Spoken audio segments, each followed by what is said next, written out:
So hello Achievers, today I am with a new amazing woman. She's with me to answer my questions about NLP, about how to model someone and how to sales.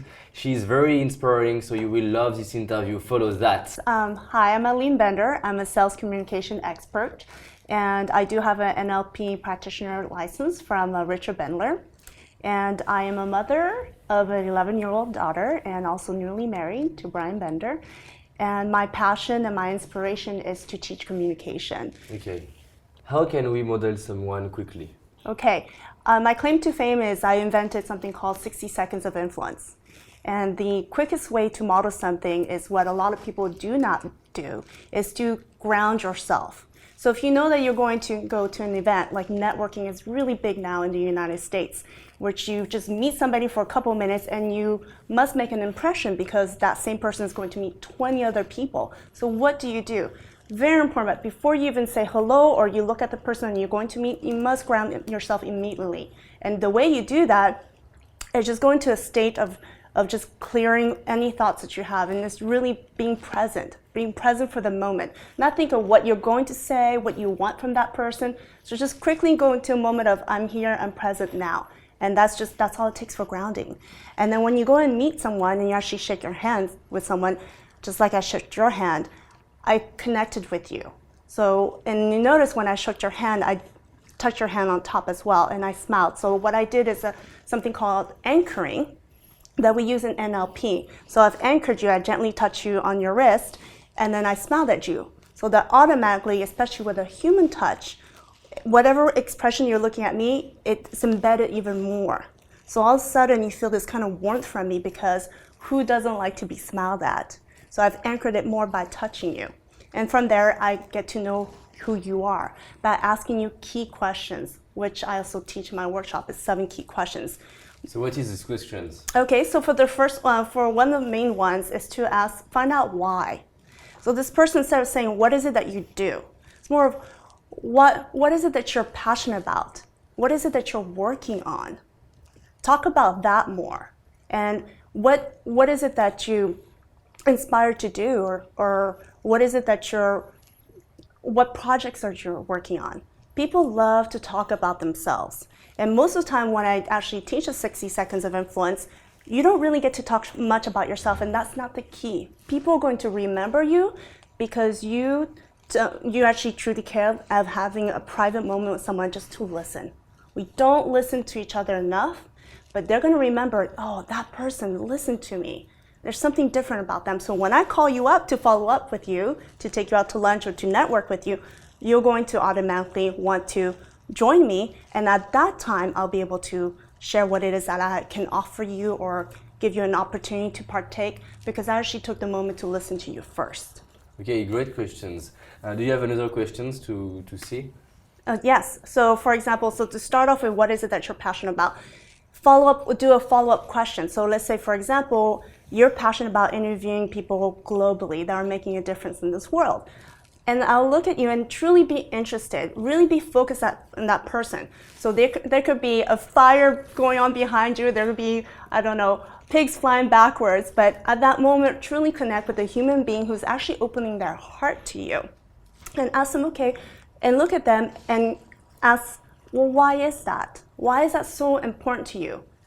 Do add that word important, and then go back to you, and then listen. So it is a kind of deep why. Yes. Okay, I understand that. What is your keys to sell something to someone or to persuade something?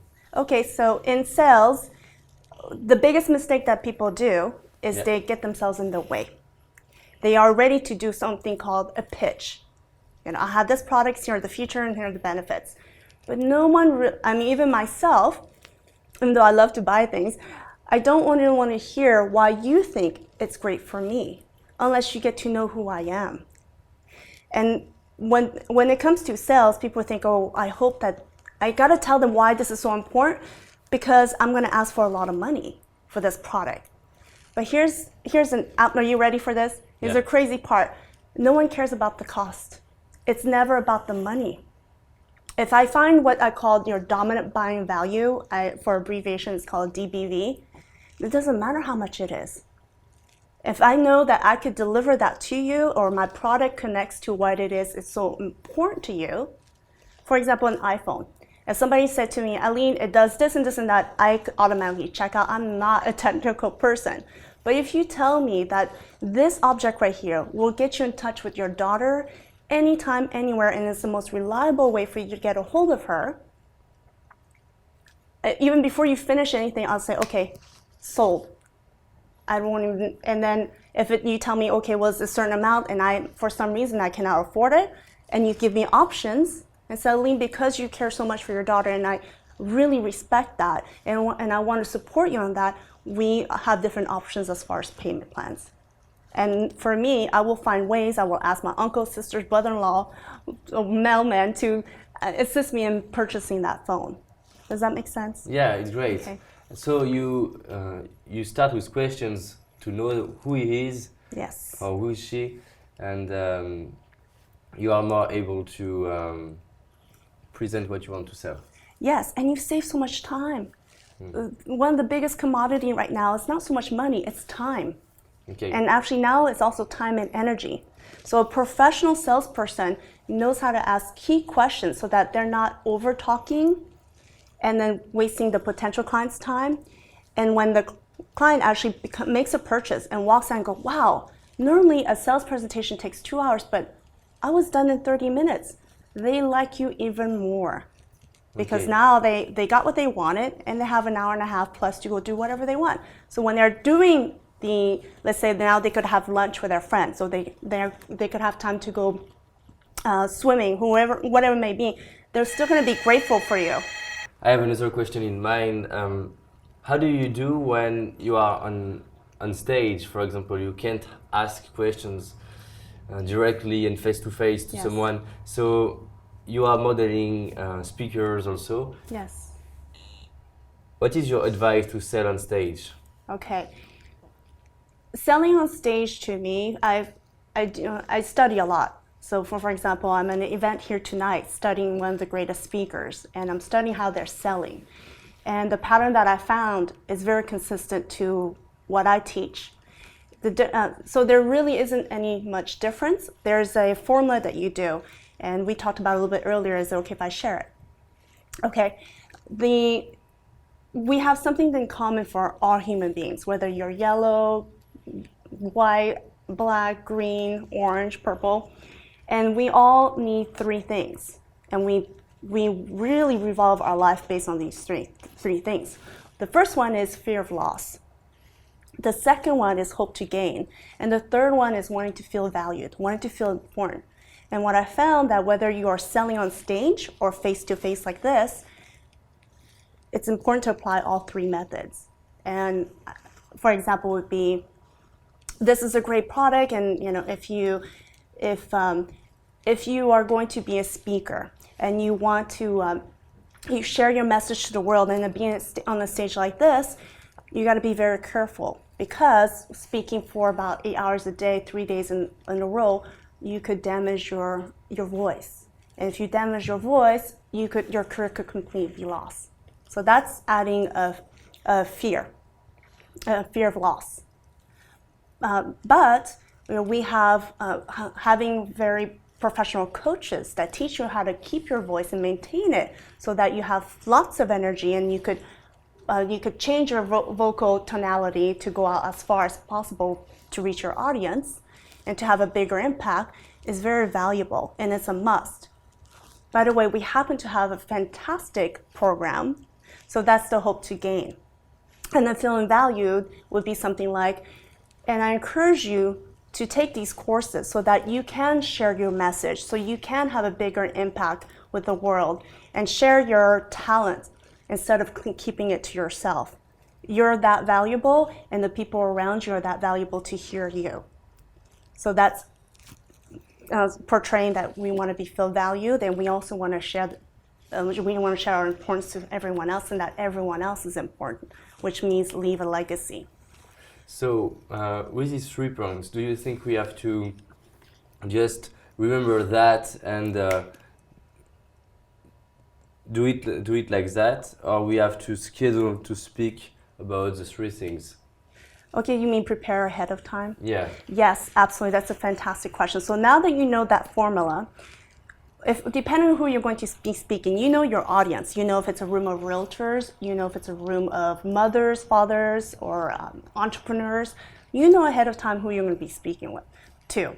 And when you know that ahead of time, think of the main objections you're going to deal with. So entrepreneurs will be, I don't have time.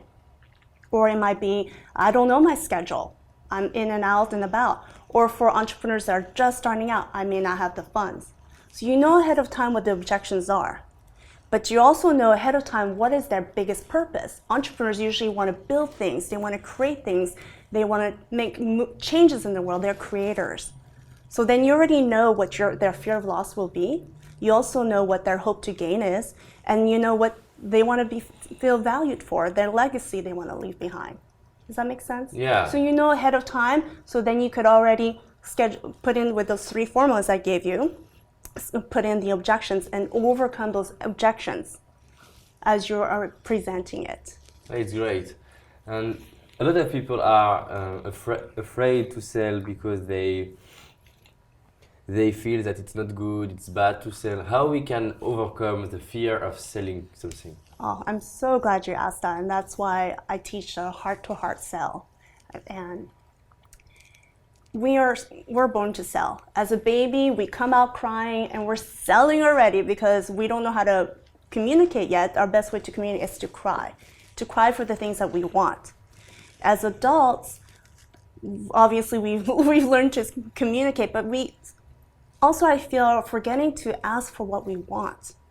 And we've been jaded, so to speak, meaning we've been pained by a bad experience of poor salesmanship, where we would feel that we were trapped or pressured or tricked into doing something.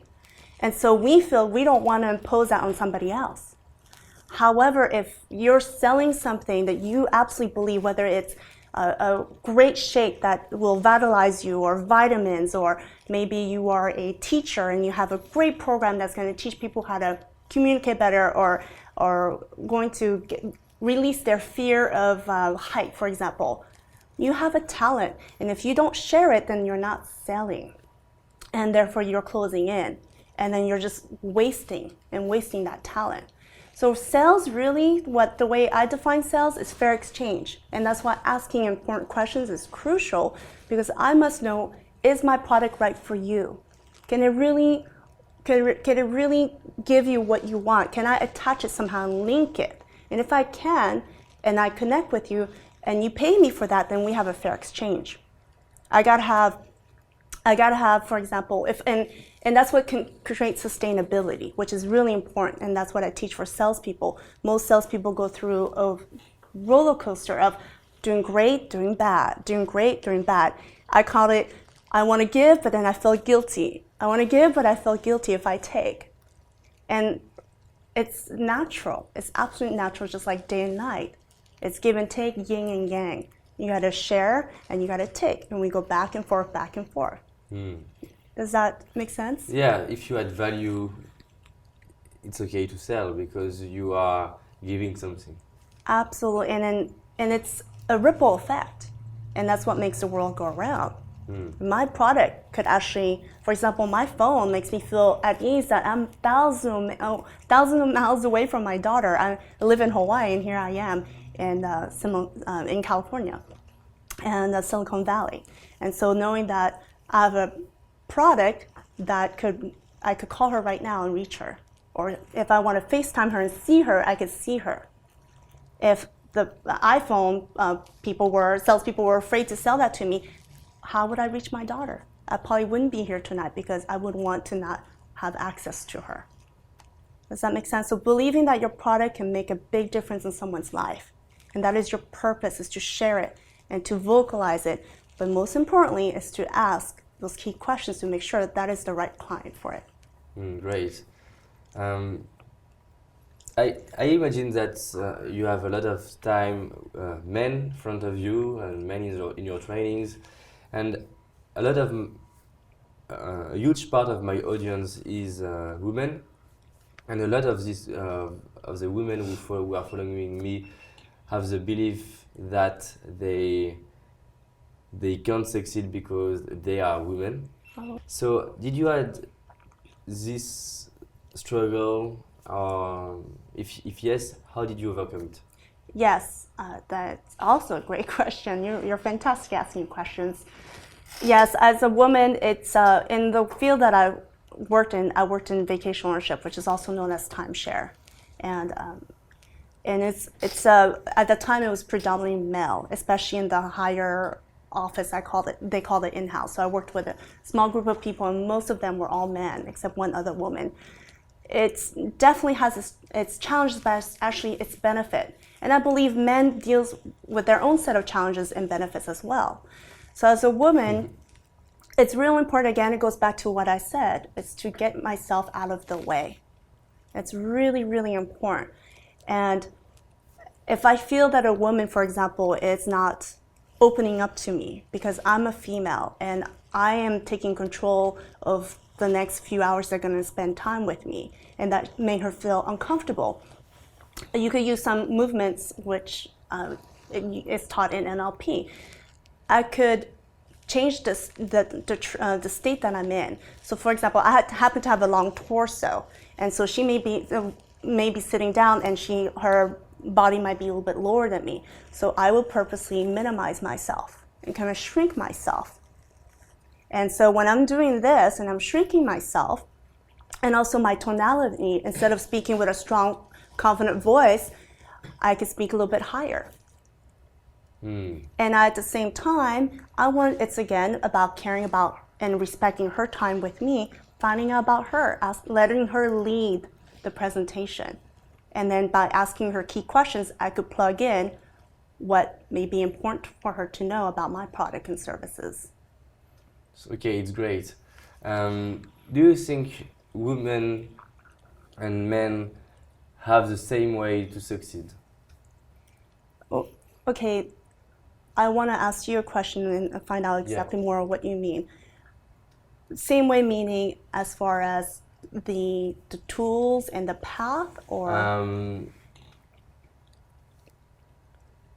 Do you think, for example, if a woman model everything about how men succeed, it will be the right way, or maybe she has to learn something else to unleash, I don't know what, but something special in her, because we are in a world that a lot of men is succeeding, and I have some women in my clients who say, I don't find any woman that inspire me.